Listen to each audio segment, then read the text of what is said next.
कि इसमें कौन सा कॉन्सेप्ट लगेगा और फिर आप आंसर देखें। आपके 1-2 बार क्वेश्चन गलत होंगे, लेकिन जब आपकी कॉन्सेप्ट क्लैरिटी हो जाएगी। Hello everyone, welcome to my channel. तो आज के इस वीडियो में हम पर्टिकुलरली सीए फाउंडेशन लॉ के बारे में बात करेंगे। ये कोई स्ट्रैटेजी वीडियो या फिर कोई ज्ञान वाला वीडियो नहीं है। ये सिर्फ कुछ पॉइंट्स हैं जो एग्ज़ाम टाइम में हमें चेकलिस्ट करने हैं कि हमारा रिवीजन का फेज़ चल रहा है, तो क्या हमने ये पॉइंट कर लिए हैं जिससे हमको थोड़ा एग्ज़ाम देने के लिए कॉन्फिडेंस रहे और हम आराम से 50+ स्कोर कर सकें।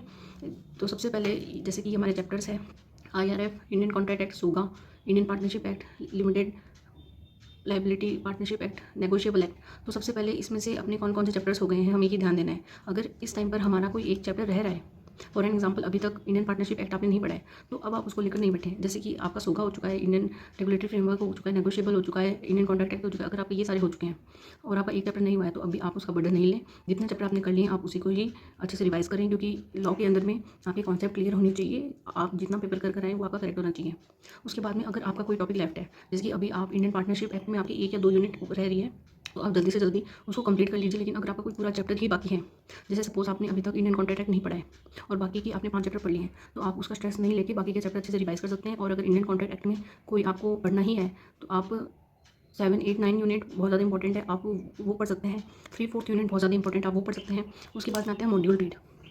मॉड्यूल रीड बहुत ज़्यादा इंपॉर्टेंट है, क्योंकि मॉड्यूल की जो लैंग्वेज है वो सबसे ज़्यादा मेन रोल प्ले करती है एग्जाम के अंदर में, क्योंकि जो एग्जामिनर होता है वो मॉड्यूल की लैंग्वेज को ही प्रेफर करते हैं और उसी के बेसिस पे आपको मार्क्स मिलते हैं। तो मॉड्यूल को अच्छे से रीड करना बहुत ज़्यादा ज़रूरी है। अगर आपने पहले एक टाइम कर रखा है, तो आप अब एग्जाम के पहले एक टाइम रीड कर सकते हैं। और अगर आपका सारा सिलेबस अब तक हो चुका है, आप एक बार मॉड्यूल रीड कर चुके हैं, तो अब आपको एक फुल MTP लिख कर पूरा आपको 5 क्वेश्चन अटेम्प्ट करने हैं ब्लैक पेन से, एकदम एग्जाम की तरफ बैठ के। बीच में कोई भी आपको ब्रेक नहीं लेना है। जैसे आप एग्जाम में अटेम्प्ट कर रहे हैं और आपको उसके बीच में बिल्कुल भी आंसर की नहीं खोलनी है, आपको एक पूरा MTP पूरा लिख कर करना है। और जो एक MTP सेकंड MTP है, अगर आपके पास टाइम नहीं है या फिर आपके अकाउंट्स में या फिर और सब्जेक्ट में रिवीजन बाकी है, तो आप एक MTP में क्या कर सकते हैं, पहले आप स्क्रीन पे क्वेश्चन देखेंगे और उसके बाद में उसका जो प्रोविजन है वो सिर्फ आपको नॉर्मली ऐसे लिख लेना है कि इसमें सेल व डिस्क्रिप्शन लगेगा या फिर इसमें कोई दूसरा प्रोविजन लगेगा, और फिर आपको उसका आंसर चेक करना है, रीड करना है, क्योंकि कॉन्सेप्ट क्लैरिटी ही लॉ में मेन होती है और उसके बेसिस पे आपको मार्क्स मिलते हैं। फिर आता है do more and more AWP। आपका अगर पूरा सिलेबस हो चुका है, आपने अगर एक बार मॉड्यूल पढ़ लिया है, तो अब आपको ज़्यादा से ज़्यादा आंसर राइटिंग प्रैक्टिस करनी है कि आपने कोई भी क्वेश्चन खोला, आप उसका आंसर लिख रहे हैं और आपने साइड में रख दिया। ऐसे कर आप दिन में 5 से 6 क्वेश्चन रोज़ लिखिए एग्जाम होने तक। और सबसे पहले कॉन्सेप्ट चेक, जो बात मैंने MTP के लिए कही, कॉन्सेप्ट चेक का मतलब है जैसे आप RTP खोल लीजिए, उसके क्वेश्चन देखें और उसमें लिखें कि इसके अंदर मेन कॉन्सेप्ट क्या लग रहा है, उसका कंक्लूजन क्या निकलेगा। नैन तो वो आप आंसर शीट में लिख लीजिए और उसके बाद में आप चेक करिए। आप जब कॉन्सेप्ट चेक करेंगे, आपको सारे क्वेश्चन इसमें बना के लिखने की ज़रूरत नहीं है, क्योंकि आप यहाँ पर जब करेंगे तो वो आपके अच्छे से प्रेजेंटेशन के साथ क्वेश्चन हो जाएंगे।